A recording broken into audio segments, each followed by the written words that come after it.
2-hour meeting with Russian President Putin. Afterwards, Secretary of State Tillerson raising the possibility of talks with North Korea. Take a listen to him here. We're asking North Korea to be prepared to come to the table with an understanding that these talks are going to be about how do we help you chart a course to cease and roll back your nuclear program.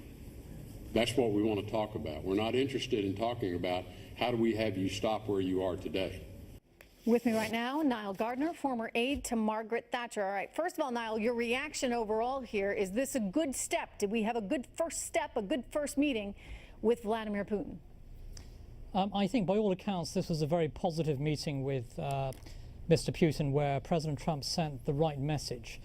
I understand that on several occasions during this 2-hour meeting, President Trump pressed the Russian leader about Russian interference in the US election. That was the right message to send, and it was made categorically clear to Mr. Putin that it was completely unacceptable, this Russian interference in the US election. So I think he's got that message loud and clear. No, that was actually the first thing that they talked about.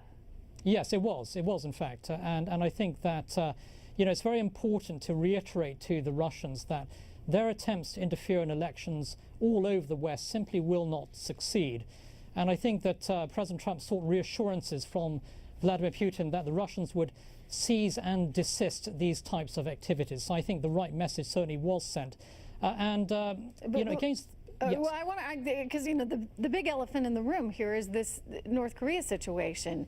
And it sounds like we're on a very different page from the readout we got from Rex Tillerson than where the page the Chinese and the Russians are on. So how does that start to shift?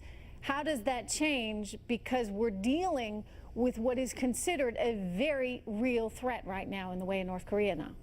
Yeah, certainly a huge threat posed by the North Koreans. Up until now, of course, the Russians have been playing a rather disruptive role with regard to the North Korean front. They've been siding, of course, with China, undercutting the United States in the effort to get tougher sanctions against North Korea. And so it's important the Russians really understand the stakes that are involved here. And I think that the gravity of the situation was certainly conveyed by President Trump to Mr. Putin with regard to the sheer magnitude of the North Korean threat. And hopefully we'll see the Russians playing a less disruptive role in the coming months following these talks. Syria, are you encouraged by the ceasefire there that's about to transpire? They've been working on this for a while. Well, certainly encouraging to hear of a ceasefire announced for the southwest of Syria. But one thing to bear in mind, of course, is that the Russians have a very, very bad track record of abiding by ceasefires. They haven't really done much to abide by the Minsk Accords, for example, in eastern Ukraine, where they have 10,000 troops on the ground fighting alongside Russian separatists there.